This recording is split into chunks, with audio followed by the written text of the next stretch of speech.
Tape www.suividécole-au-sénégal.com. À école au Sénégal, c'est facile, tu n'as qu'à te connecter. Tape école au Sénégal, les leçons sont beaucoup. Alors, après donc, le premier point qui concerne l'organisation des myofibrilles, donc on a détaillé avec l'organisation du sarcomère. Donc le mécanisme de la contraction, se déroule en 4 étapes essentiellement. C'est évidemment une subdivision un peu arbitraire pour faciliter la compréhension des élèves. Donc d'abord au repos, l'élément important c'est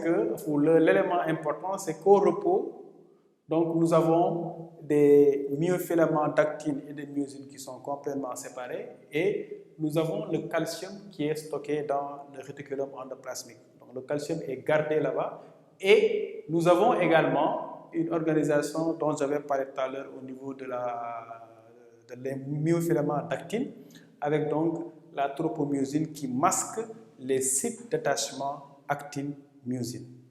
Maintenant, après l'état de repos, commence la contraction ou la secousse musculaire proprement dite. Il faut noter que cette secousse musculaire nécessite, parce que c'est un muscle qui est stimulé, nécessite donc une stimulation efficace. Donc, la stimulation efficace entraîne donc la libération de calcium par le réticulum endoplasmique et une fois que le calcium est libéré, ces molécules de calcium vont se fixer sur la troponine dont on avait parlé tout à l'heure. Donc, ce qui fait, en se déformant, la tropomyosine donc fait basculer la tropomyosine et le résultat sera la libération des sites d'attachement, d'où le nom de cette étape, des sites d'attachement actine-myosine. Donc, après, c'est par hydrolyse de l'ATP et libération d'énergie que les têtes de myosine vont se fixer sur les sites d'attachement et la fixation de ces têtes de myosine sur les sites d'attachement constitue le nom de l'étape qu'on appelle attachement. Une fois que la fixation est effective, toujours grâce à l'énergie de l'ATP, c'est-à-dire l'adénosine triphosphate, il y a les têtes qui vont glisser et en glissant, les têtes qui vont basculer, elles vont attirer donc les myofilaments d'actine. Donc, dans les étapes, le glissement est considéré comme la contraction proprement dite parce que durant le glissement, ce qu'on observe, c'est qu'en réalité, les myofilaments d'actine, grâce au site d'attachement avec les têtes de myosine qui les attirent, les myofilaments d'actine glissent entre les myofilaments de myosine. Donc, une fois que la contraction est terminée, on remarque donc qu'il faut deux événements importants.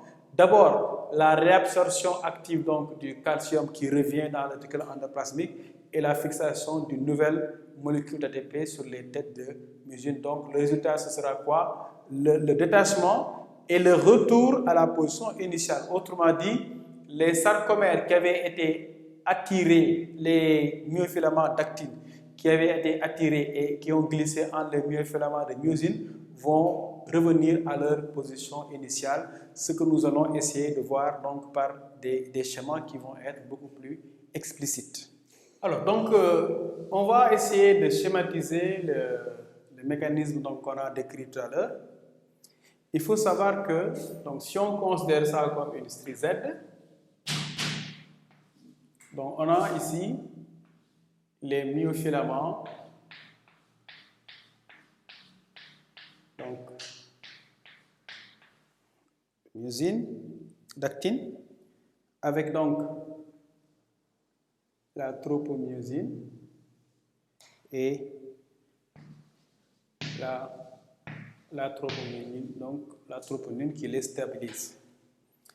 D'un autre côté, on a là aussi de façon schématique la tige avec ce qu'on appelle donc les têtes de myosine. Les têtes de myosine.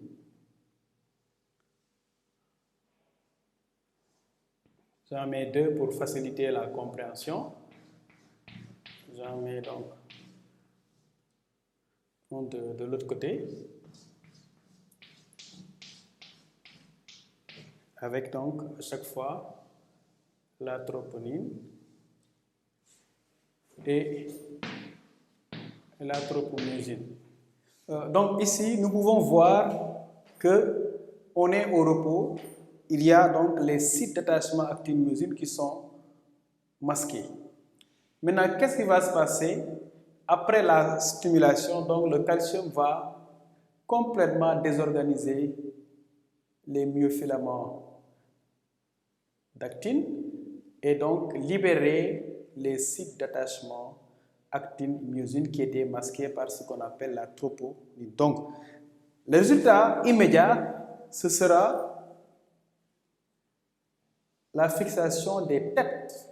Comme vous le voyez, les têtes de myosine vont quitter leur position initiale et venir donc se fixer là sur les sites. Voilà l'étape qu'on appelle attachement, étant entendu qu'ici on a l'actine et là on a la myosine. Je vous avais dit qu'ici on a, donc voilà de façon schématique ce qui va se passer, c'est quoi? C'est que ces têtes vont basculer, voilà, et en basculant, regardez ce qui va se passer, puisque là aussi on a d'autres filaments, même chose ici, filaments de myosine toujours. Donc ce qui va se passer, c'est que il y aura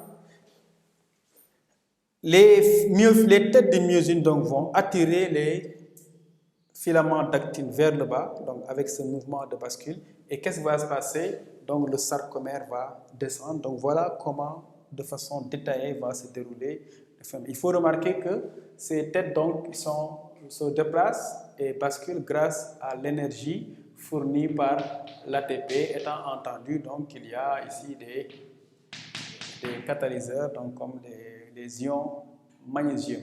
Donc le résultat, comme nous allons le voir tout à l'heure, au niveau du sarcomère, c'est des modifications qui sont visibles, observables, mais déjà le plus important pour l'élève, c'est de comprendre que la contraction proprement dite, c'est le glissement des myofilaments d'actine, entre les myofilaments de myosine. www.suividecolosénégal.com